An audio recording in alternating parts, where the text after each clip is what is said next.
কৃতজ্ঞতা জানাই আমাদের প্রিয় নেতা আগামীর বাংলাদেশ জনাব তারেক রহমানকে। উনি আমাকে নমিনেশন দিয়ে সম্মানিত করেছেন। এই জন্য আমার নেতার প্রতি আমি আন্তরিকভাবে কৃতজ্ঞতা জানাচ্ছি এবং ধন্যবাদ জানাচ্ছি। ধন্যবাদ জানাবেন, কৃতজ্ঞতা জানাই চট্টগ্রাম সংগঠিত নেতা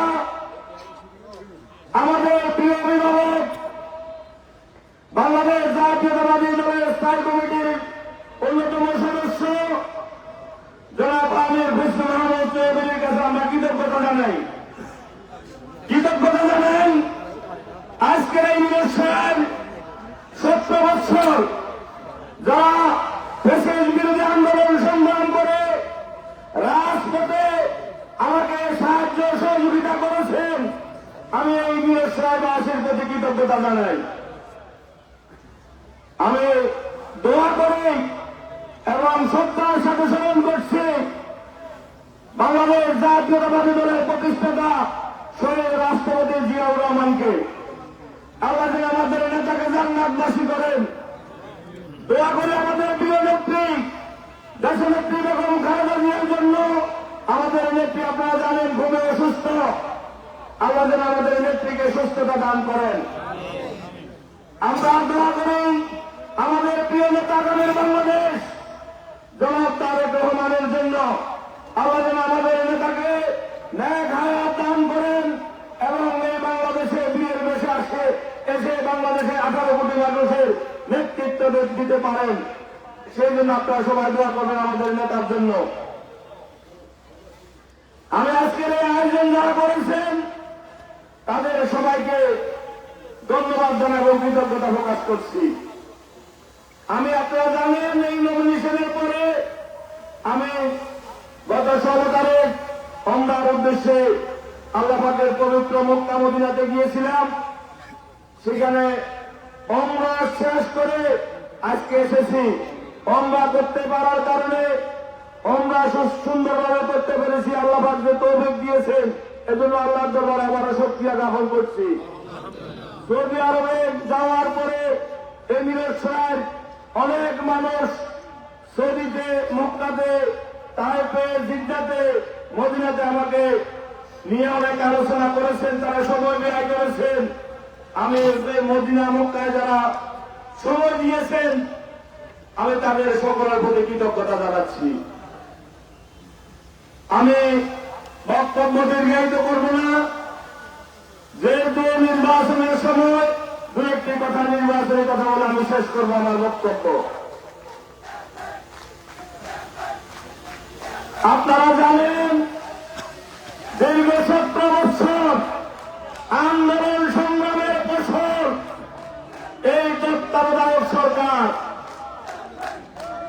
দীর্ঘ 17 বছর আন্দোলন সংগ্রাম কেন করেছিলাম আমরা? মানুষের ভোট অধিকার, মানুষের বাক স্বাধীনতা, শান্তির বাংলাদেশ, দুর্নীতি মুক্ত একটি বাংলাদেশ উপহার দেওয়ার দাবিতে তত্ত্বাবধায়ক সরকারের অধীনে নির্বাচন, নিরপেক্ষ নির্বাচনের দাবিতে আমরা 17 বছর আন্দোলন করেছি। আমাদের সাথে অনেক বিরোধী দল একত্রিত হয়ে যুগপৎ আন্দোলন করেছে, যার ফসল আজকে তত্ত্বাবধায়ক সরকার। যার ফসল তত্ত্বাবধায়ক সরকার নির্বাচনের রোডম্যাপ ঘোষণা দিয়েছেন। অল্প সময়ের মধ্যে নির্বাচনের তফসিল ঘোষণা করবেন। অনেক ষড়যন্ত্র হয়েছে, অনেক ষড়যন্ত্র করেছে। যারা গণতন্ত্রের জন্য 17 বছর আন্দোলন করেছে আমরা অবাক হয়েছি, তারাই এখন গণতন্ত্রের বিরুদ্ধে, নির্বাচনের বিরুদ্ধে আন্দোলন শুরু করেছে। বিভিন্ন ইস্যু সৃষ্টি করে নির্বাচনকে বানচাল করার ষড়যন্ত্র লিপ্ত হয়েছে। বাংলাদেশে গণতন্ত্রের নির্বাচনে যে অগ্রযাত্রা শুরু হয়েছে, আপনাদেরকে বলবো সেই অগ্রযাত্রা আপনারা রুখে দিতে পারবেন না। বাংলাদেশের এই নির্বাচনী যাত্রা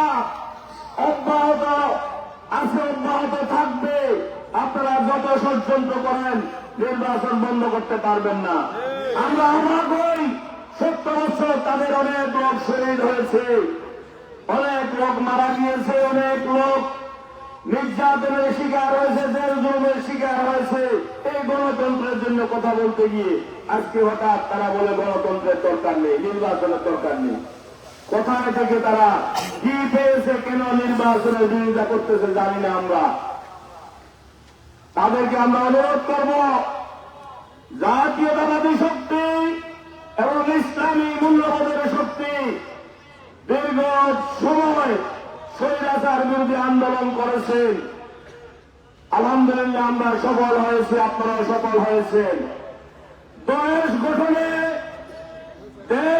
একটি নির্বাচিত সরকার গঠনেও আমরা একত্রিত হয়ে জাতীয়তাবাদী শক্তির ভাষে থাকার জন্য আপনাদেরকে আহ্বান জানাবো।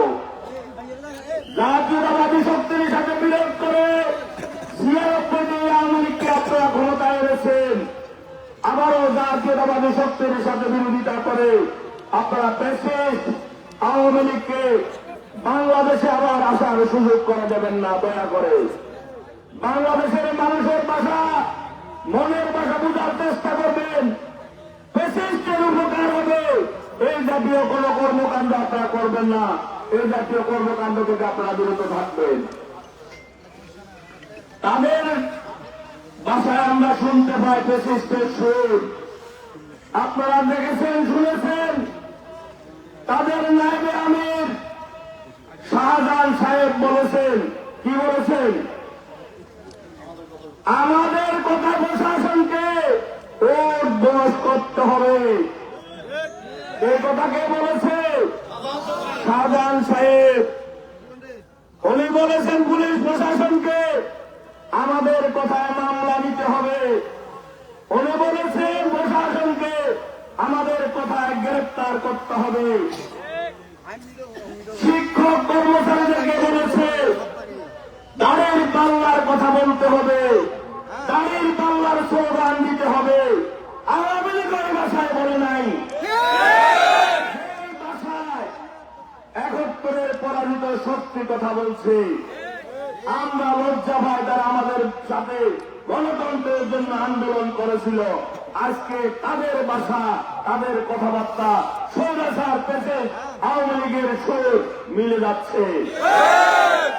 আমরা শাহজাহান সাহেবের এই বক্তব্য তীব্র নিন্দা জানাচ্ছি। বিদায় করেছি, আরেক ফ্যাসিস্টের জন্ম বাংলাদেশে হবে না।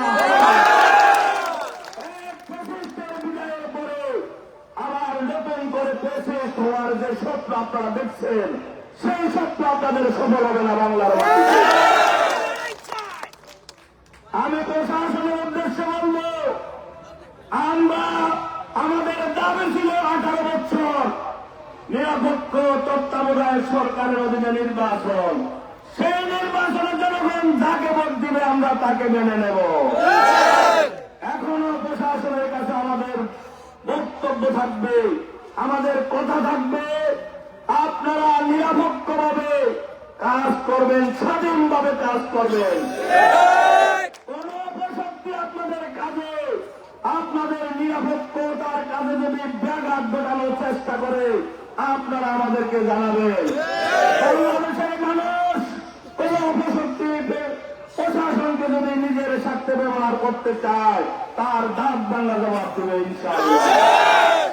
প্রশাসনকে আমরা বলবো নিরপেক্ষভাবে আপনারা কাজ করুন, নির্ভয়ে কাজ করুন, কারো রক্ত চক্ষুকে আপনারা ভয় পাবেন না। বাংলাদেশের 18 কোটি মানুষ আপনাদের সাথে আছে, আপনাদেরকে সহযোগিতা করবে ইনশাআল্লাহ। আমরা প্রশাসনের উদ্দেশ্যে আরেকটি কথা বলবো। ইতিমধ্যে মিরসরাইয়ের মানুষ, বাংলাদেশ জাতীয়তাবাদী শক্তির সকল মানুষ উদ্বিগ্ন হচ্ছে। দিনের পর দিন মিরসরাইতে আইন শৃঙ্খলার অবনতি হচ্ছে। কারা মিরসরাই আইন শৃঙ্খলার অবনতি ঘটাচ্ছে? কাদের নেতৃত্বে মিরসরাইতে সন্ত্রাস, চুরি, ডাকাতি, রাহাজানি হচ্ছে? আপনাদেরকে বন্ধ করতে হবে। আমরা বলবো আজকে জাতীয়তাবাদী দলের সমাবেশ থেকে প্রত্যেকটা সন্ত্রাসের যথাযথভাবে ব্যবস্থা নিতে হবে আপনাদেরকে। আপনাদেরকে মাদক বিরোধী অভিযান আরো জোরদার করতে হবে। মাদকের কারণে আজকে সমাজে বিশৃঙ্খলা হচ্ছে, মাদকের কারণে চুরি ডাকাতি বেড়ে যাচ্ছে। মাদককে আমরা সকলে না বলতে হবে না। মাদকের বিরুদ্ধে বাংলাদেশ জাতীয়তাবাদী দলের অবস্থান একেবারে পরিষ্কার, একবারে পরিষ্কার, জিরো টলারেন্স। আমরা মাদককে কোনোভাবে প্রশ্রয় দেব না, কাউকে প্রশ্রয় দিতেও দেব না।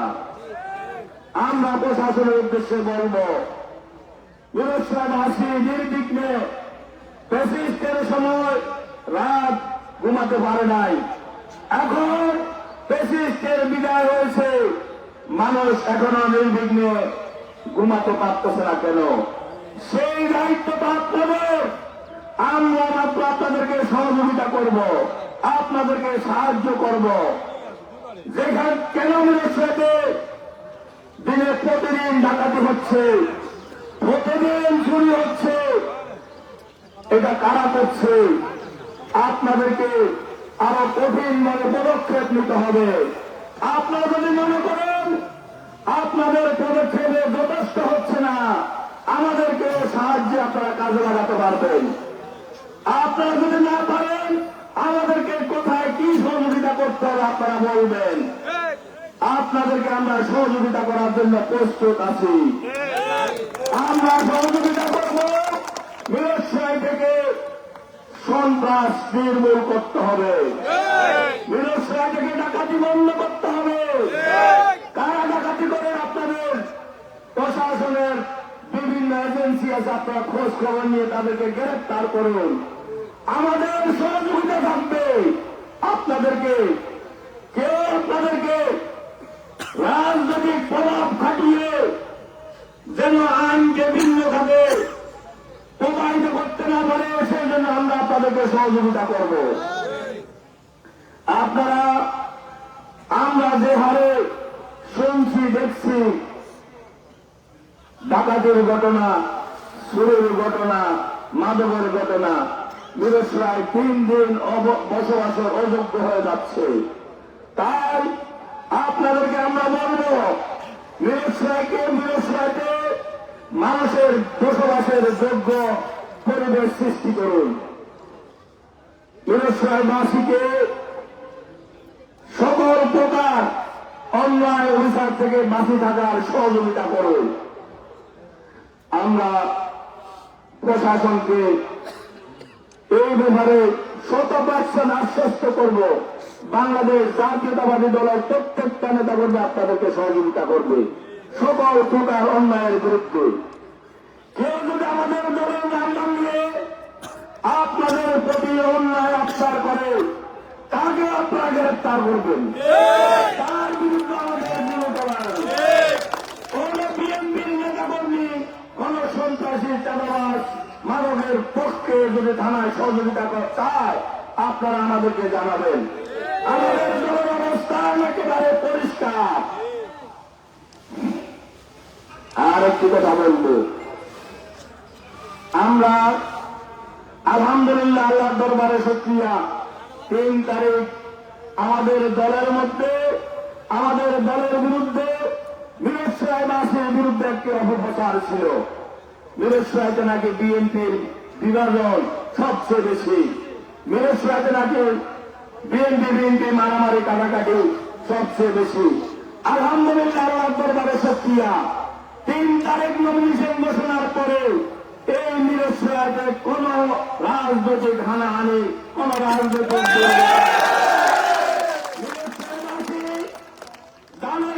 প্রশ্নে, মিরসরাইবাসী দেশনেত্রী বেগম খালেদা জিয়ার প্রশ্নে, মিরসরাইবাসী দেশ নায়ক তারেক রহমানের নেতৃত্বে ঐক্যবদ্ধ ছিল।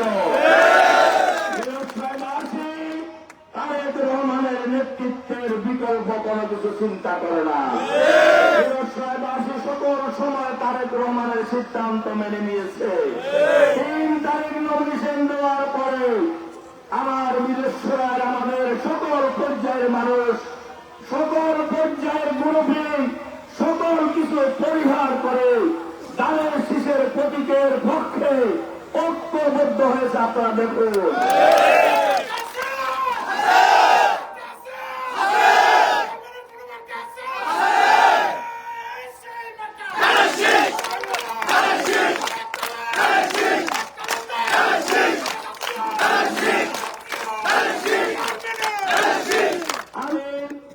যে সমস্ত নেতৃবৃন্দ 3 তারিখের পরে তাৎক্ষণিকভাবে ধানের শীষের পক্ষে এসে ধানের শীষকে জয়যুক্ত করার জন্য আমাকে সহযোগিতা করেছেন, আমি তাদের নাম বলে শেষ করতে পারবো না। এখানে অনেক নেতৃবৃন্দ এখনো আছেন, আমাদের ভাইস চেয়ারম্যান মানবুদ্দিন সরোয়ার ভাই, কায়ের ভাই সহ অসংখ্য নেতৃবৃন্দ, সালাউদ্দিন চেয়ারম্যান সাহেব সহ অসংখ্য নেতৃবৃন্দ এক বিন্দু পরিমাণে ধানের শীষের প্রশ্ন তারা চিন্তা করে নাই,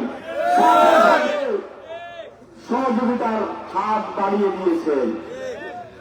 তারা কোনো ষড়যন্ত্র করেন নাই, কোন দাবি দেন নাই, শুধু ধানের শীষকে ভালোবেসে আমাকে সহযোগিতা করার জন্য এগিয়ে এসেছেন।